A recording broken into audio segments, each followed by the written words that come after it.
This is the story of how one of Netflix's biggest shows turned into one of its most controversial.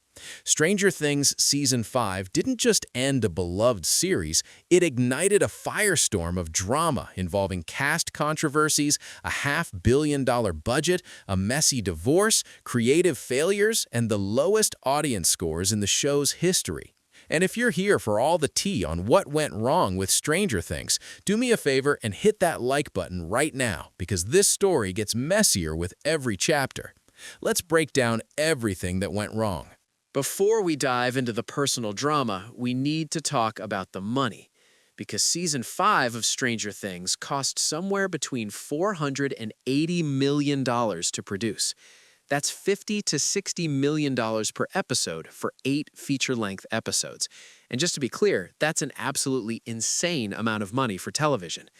The entire first season cost $48 million total, which works out to about $6 million per episode. Season 4 came in around $270 million, or $30 million per episode. What we're looking at here is a 900% increase from Season 1 to Season 5, which means the show got exponentially more expensive while somehow getting worse. This budget actually exceeds what Marvel spent on Avengers Endgame, and that movie had a production budget of $356 million. Season 5 is now competing with Amazon's Lord of the Rings: The Rings of Power as one of the most expensive television productions in history. Where did all that money go? A huge chunk went to the cast, and according to a 2023 report from Puck News, Winona Ryder and David Harbour each made $9.5 million for Season 5. The younger core cast members like Gaten Matarazzo, Caleb McLaughlin, Noah Schnapp, Finn Wolfhard, and Sadie Sink each pulled in just over $7 million. Natalia Dyer, Maya Hawke, Charlie Heaton, and Joe Keery made just over $6 million each, while Millie Bobby Brown had a separate arrangement with Netflix that includes the Enola Holmes franchise. Cast payments alone are estimated at over $80 million, which represents 15 to 20% of the entire production budget. Production itself turned into a marathon that nobody asked for. Writing paused on May 6, 2023 because of the WGA strike, didn't resume until September 27 when the strike ended, and actual filming began in January 2024. By October 2025, editing was finally complete, which set up the staggered release schedule that would become part of the problem. Netflix decided to split the final season into 3 parts, which seemed like a good idea on paper, but turned into a disaster. Volume 1, with episodes 1 through 4, dropped on November 26, 2025. Volume 2, containing episodes 5 through 7, came out on December 25th, and the finale as Episode 8 released on December 31st. The premiere week numbers were absolutely massive. Season 5's first week generated 8.46 billion viewing minutes, according to Nielsen, making it the most streamed show of all time in a 1-week period, which proves people actually cared about this show and wanted to see how it ended. Quick pause. If you're enjoying this deep dive into the Stranger Things disaster, make sure you're subscribed because I cover celebrity drama and entertainment news just like this, and trust me, you don't want to miss what's coming next. The Rotten Tomatoes scores tell a story that's genuinely brutal to watch unfold. Volume 1 alone had about a 91% audience score, which seemed promising. After Volume 2 dropped on Christmas, that score fell to 77%, and people started getting nervous. After the finale aired on New Year's Eve, the final audience score landed at 56%, which is a rotten rating and the first in the show's history. Let me give you some context here. Season 1 had a 97% critic score and 96% audience score. Season 2 scored 94 and 90%. Season 3 came in at 89 and 86. Season 4 matched at 89 and 89. Season 5 dropped to 85% from critics and 56% from audiences. Critics gave it the lowest score in series history, but it was still certified fresh, which tells you something about the disconnect between professional reviewers and actual fans. The audience absolutely demolished it. Episode 7, called The Bridge, became the second lowest rated episode in the entire series on IMDb, beaten only by Season 2's The Lost Sister, and we'll get to exactly why that episode caused such a massive backlash in just a minute. Now let's talk about the cast controversies, because these were happening at the same time as production and release, which created this perfect storm of bad publicity. On October 7th, 2023, right after the Israel-Hamas conflict began, Noah Schnapp, who plays Will Byers, posted on Instagram with a message that said, "You either stand with Israel or you stand with terrorism. It shouldn't be a difficult choice. Shame on you." That November, he posted an Instagram video with friends holding stickers that read, "Zionism is sexy" and "Hamas is ISIS," which obviously didn't help the situation at all. The backlash hit immediately and hard. Schnapp lost over 491,000 followers in less than 2 weeks, which is a staggering number. By January 2024, as production was just starting, he posted a TikTok attempting to walk it back, claiming his thoughts and beliefs have been so far misconstrued, and that he only wants peace and safety and security for all innocent people affected by this conflict. None of that mattered because the damage was already done.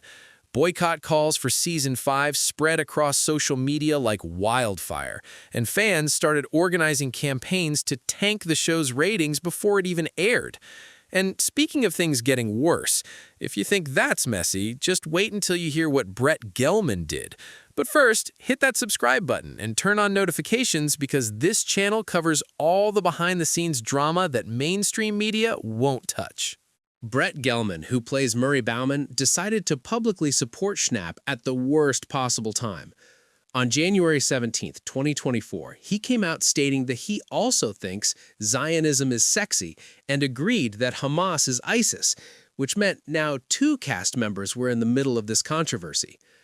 In October 2025, right before the season premiered, Gelman went on Instagram to slam Palestinian supporters, Gen Z, and what he called fake woke liberals, telling them, "You don't read. No, no, no, you live on stolen land." What you had now was 2 cast members at the center of a political firestorm, while Netflix was trying to promote the most expensive season of television ever made, which is absolutely not what you want when you're spending $500 million. The personal drama doesn't stop there, because David Harbour, who plays Jim Hopper, got married to British singer Lily Allen on September 7, 2020, in a Las Vegas ceremony with an Elvis impersonator, which honestly sounds pretty fun. By December 2024, they separated, though the public didn't find out until February 2025. On October 24, 2025, right before Season 5 premiered, Lily Allen released her first album in 7 years called West End Girl, and she wrote the entire thing in 10 days back in December 2024. According to multiple reports, the album details infidelity and betrayal in pretty explicit terms. The album alleges they had an open relationship that Harbour violated, which is already messy. There's a song called Madeline that references a mysterious woman. Another song called Pussy Palace describes finding a shoebox full of handwritten letters from broken-hearted women and sex toys in his apartment, which is extremely specific and extremely damaging. The song Tennis includes the line, "You won't play with me" and "Who's Madeline?" And the album also calls her partner a sex addict at one point. Harbour gave an interview to Esquire Spain in November 2025 where he said, "You either accept your path completely and realize that even the pain and the slip-ups and the mistakes are all part of the journey," which is about as close as he got to addressing anything. He didn't directly respond to the allegations, but reports also surfaced that he'd been diagnosed with bipolar disorder during the divorce and was now sober. Then, even more serious allegations appeared. In late 2024, Mail Online claimed that Harbour had bullied and harassed Millie Bobby Brown, and that an internal complaint had been filed before Season 5 started production. These allegations were strongly denied by Harbour's team, and Netflix declined to comment on the record. What makes this interesting is that at the November 6, 2025 premiere in LA, Brown and Harbour praised each other publicly. Brown said, "I've obviously had a really special bond with David because we have a father-daughter relationship," which means either the allegations were completely false or both parties agreed to keep things professional for the show's sake. Millie Bobby Brown had her own controversies to deal with during all of this. In March 2025, she posted on Instagram addressing criticism about her appearance and behavior, saying, "I grew up in front of the world, and for some reason, people can't seem to grow with me. Instead, they act like I'm supposed to stay frozen in time." She specifically called out comedian Matt Lucas for commenting on her looks, which opened up a whole separate conversation about how child stars are treated. She'd also faced backlash in 2024 for behavior on a podcast called Table Manners, where she described demanding her entire restaurant order at once despite normal server protocol. Her exact words were, when they're like, "We'll just get your drinks orders and then come back," I'm like, "No, no, no, stand here, let's just take the whole thing." And people called her entitled and rude for it. Here's a smaller controversy that confused a lot of fans.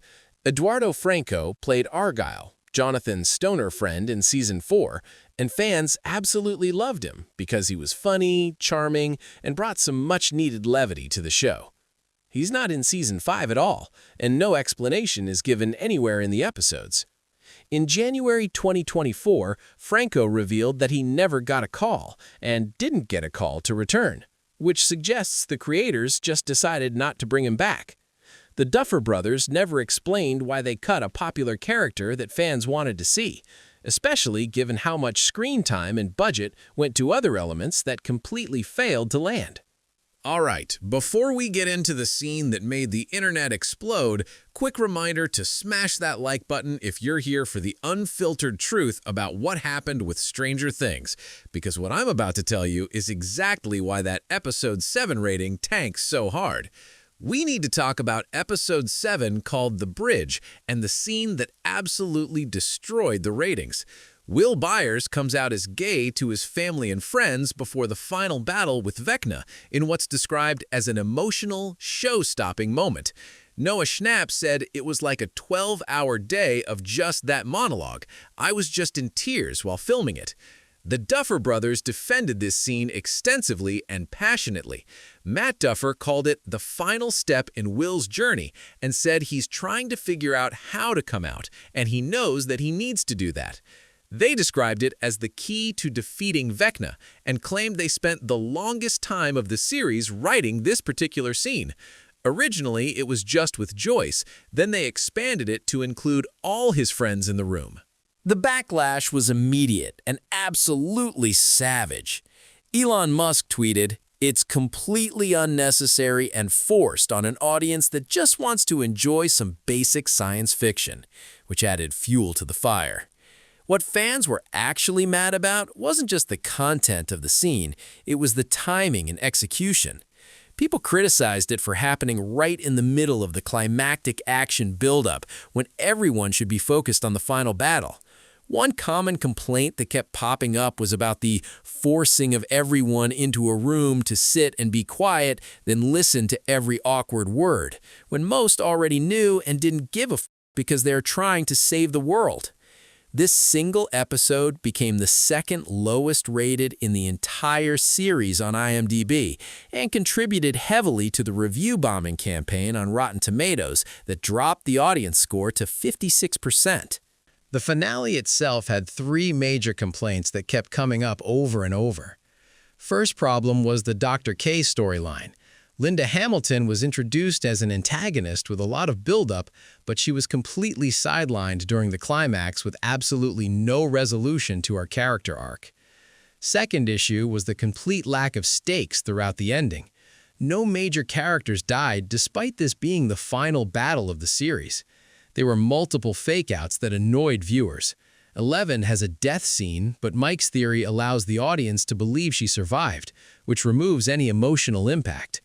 The military antagonists were portrayed as an incompetent joke who just let the heroes go without any real consequences. third complaint, and this one really bothered longtime fans, was that there were no Demogorgons in the final battle at all. These are the most iconic monsters of the entire series, and they're completely absent from the Dimension X final battle that's supposed to be the ultimate showdown. This actually gets addressed in the behind-the-scenes documentary, and the explanation somehow makes it worse. On January 12, 2026, Netflix released One Last Adventure, The Making of Stranger Things 5, which was supposed to be a celebration but turned into a confession. The Duffer Brothers admitted in the documentary that they began production on Season 5 without completing the finale script, which is absolutely insane for a show this expensive. This sparked immediate fan speculation about whether AI was used to write parts of the ending. The writers also stated there should have been Demogorgons in the final battle, so fans wanted to know why they weren't included. The Duffer Brothers explained they had demo fatigue, meaning they felt fans had seen enough Demogorgon fights over the years. Fans were furious about this explanation. You spent $480 million and didn't include the series' most iconic monsters in the final battle because you personally were tired of writing them? Despite having a massive budget that exceeded Avengers Endgame, viewers complained extensively about the visual quality throughout the season. People pointed out blurry backgrounds, obvious green screen work, and CGI effects that looked unfinished. The exotic matter blob looks like a generic screensaver, according to one review, and sets like Max's cave hideout and the upside-down locations looked completely artificial. Multiple reviews described it as plastic sheets, dim lighting, and a green screen, and compared it unfavorably to Season 1's superior aesthetics, which cost a tiny fraction of this budget. By the way, if you're still watching and you love this kind of deep dive into what really happened behind the scenes, do yourself a favor and subscribe, because I have more videos coming about shows that completely fumbled their endings. The writing took the most criticism from fans and reviewers alike.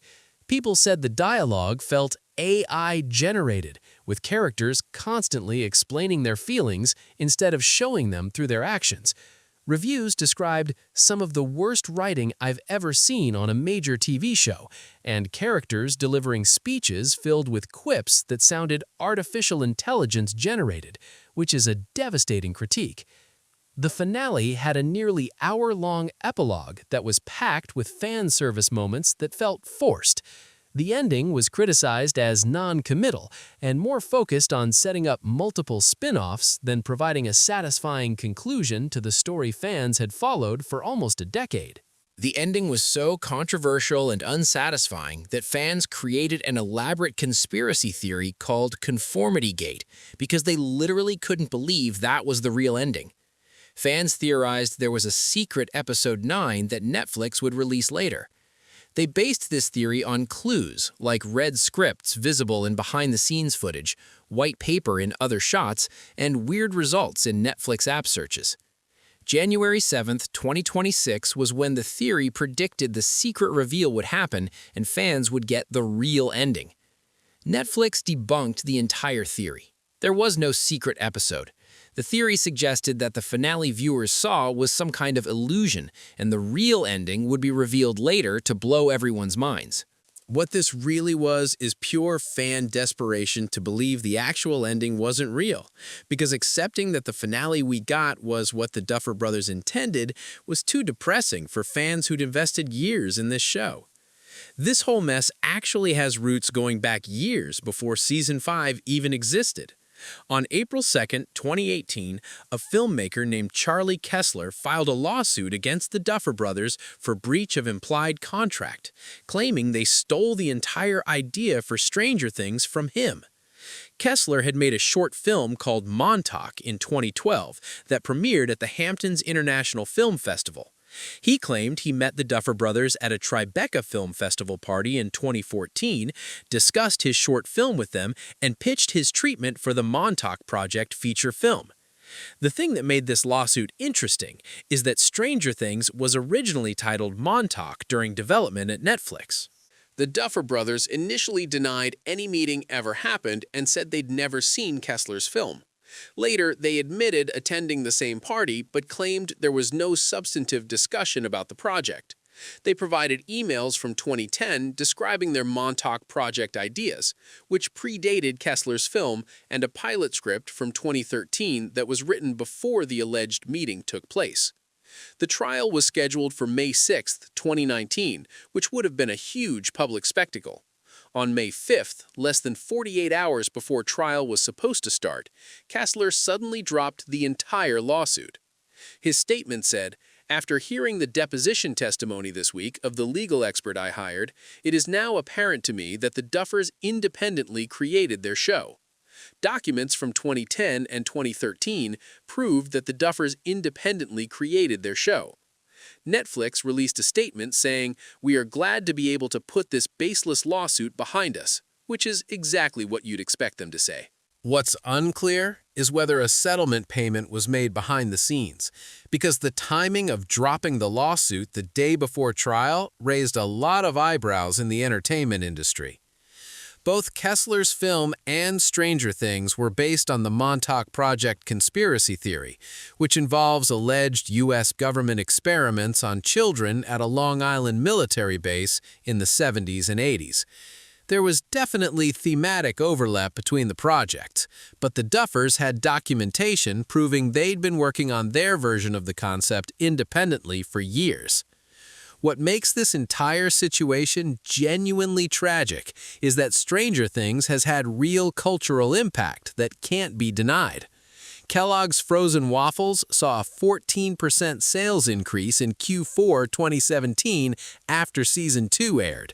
Dungeons & Dragons experienced a 673% interest increase since the series launched and a 96% sales jump from 2017 to 2018, which basically brought the game back into mainstream culture. The Chips Ahoy campaign for Season 5 alone generated 11 billion ad impressions. Total views across all seasons have exceeded 1.2 billion.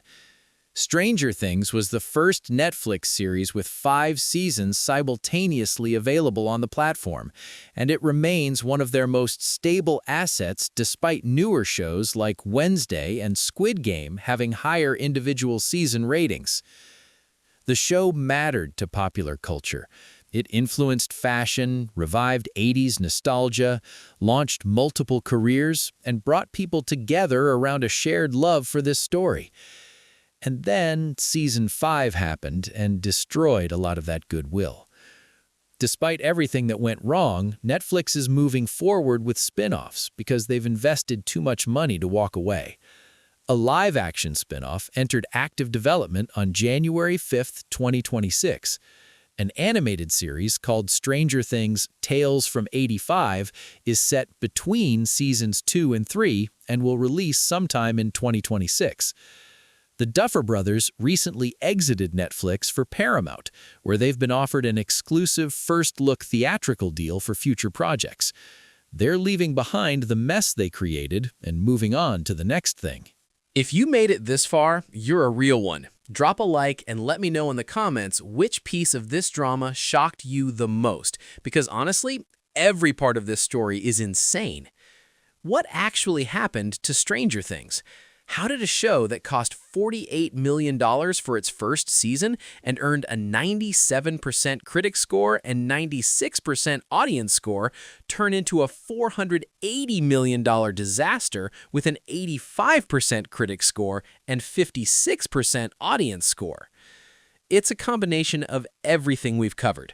Runaway budgets that prioritized spectacle over substance and storytelling, cast members embroiled in political controversies and personal scandals right as the show was premiering, creative decisions made without even completing the script first, a finale written with more concern for spin-off setup than narrative satisfaction, tone-deaf moments that pulled viewers completely out of climactic action sequences, missing iconic elements that fans expected and deserved to see, visual effects that somehow looked cheap despite the absolutely massive budget.